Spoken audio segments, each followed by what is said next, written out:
Maybe you've made a move. You've made a shift. You've looked for some sense of a fresh start. And it maybe didn't come together the way you thought it would. A couple years ago, my wife and I, we moved to Toronto. And we loved moving to Toronto. It was this whole journey of excitement and adventure and a new job and working in a great church. And we loved getting there and the whole hype of the city. But what we found is after a little while, there was this unsettled feeling that we were experiencing. Because we realized that we had made a lot of buddies in our time in Toronto. We had made a lot of acquaintances. And yet we didn't really have the close friends that we missed back home. We were in this pattern of bumping into people but not going deep.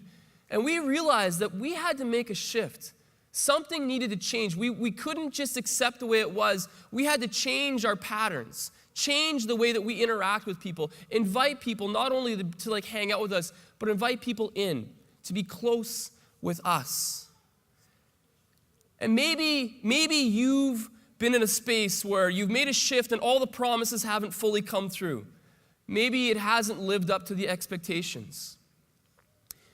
Maybe Lakeview hasn't been all that you thought it would be as you've come here.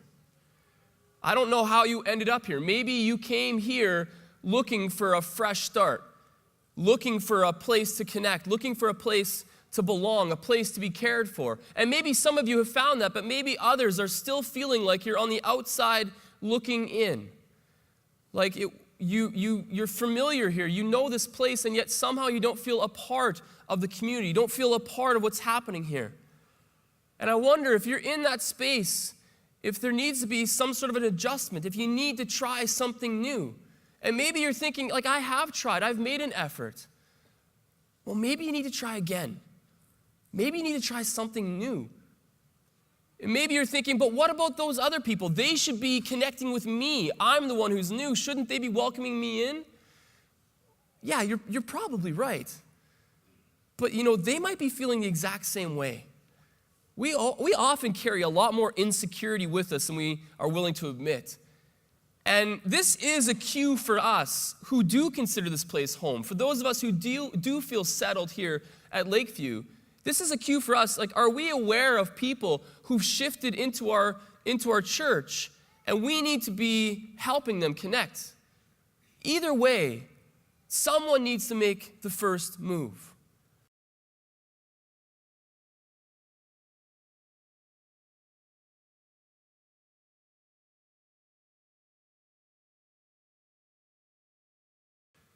And it's interesting because Naomi, in a similar way, she assumes responsibility. She takes it upon herself.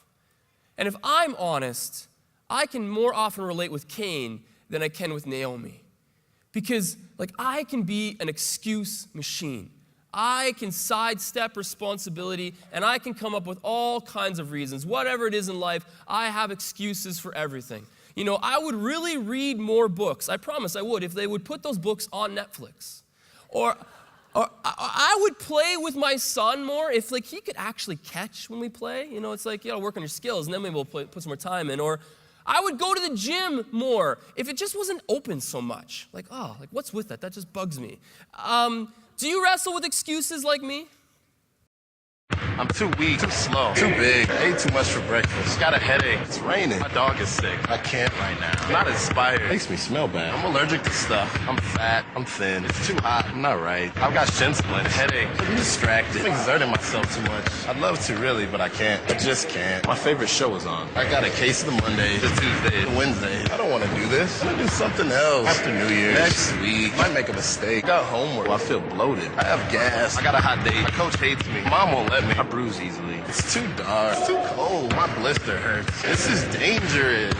Sorry, I don't have a bike. I didn't get enough sleep. My tummy hurts. It's not in my jeans. I don't want to look all tired out. I need a better coach. I don't like getting tackled. I have a stomach ache. I'm not the athletic type. I want to get sweaty. I have better things to do. I don't want to slow you down. I have to do this? As soon as I get a promotion, I think I'll sit this one out. And my feet hurt.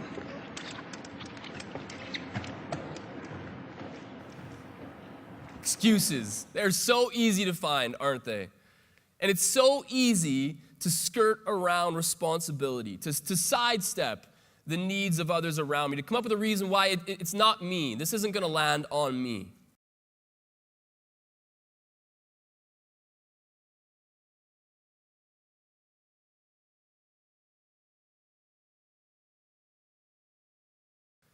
So this is really a risky business for a couple of widows. Naomi, she sees the opportunity to do the right thing, to set Ruth up for security. And they knew that there were risks involved, without a doubt, but that didn't slow them down. Was this culturally appropriate? They weren't going to let customs and appropriateness get in the way. Was this in line with the way a woman was supposed to behave in that society? They didn't have time to worry about the way a woman was supposed to behave. Couldn't this plan easily go sideways? Couldn't Boaz misunderstand? Couldn't somebody bump into Ruth on the way and question her motives? Yeah, there's lots of ways it could have gone wrong. But they weren't going to let the worst case scenario slow them down. These women weren't bound by culture's expectations. They weren't bound by roles in society. They weren't bound by all the ways that it could go wrong. So what were they bound by? They were bound by hesed. You may remember this Hebrew word that basically means a commitment to love and take care for someone. These women were looking out for each other, shouldering each other's burdens, working towards a better future for one another. So what are we bound by? Are we worried about the ways that others may misunderstand our actions?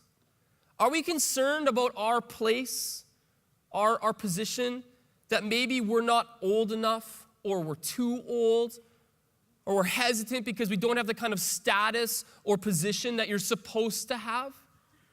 Or are we frozen by the possibility of how things could go sideways?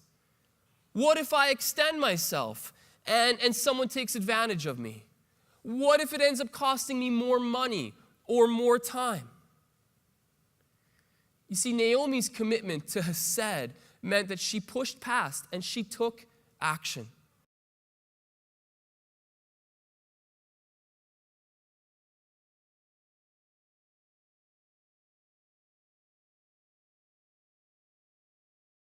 Listen to these words from the novel, The Fault in Our Stars. There's a dialogue between a couple characters. Some people, they don't understand the promises they're making when they make them. Right, of course. But you keep the promise anyway. That's what love is. Love is keeping the promise anyway.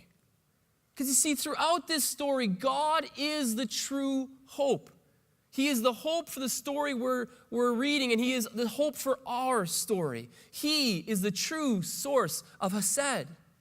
And in this story and in our lives, He's often working through people. But we see what's going on. We recognize in the love of people around us, we can see the faithfulness of God at work. Because you see, God keeps His promises. He's assured us that He is for us.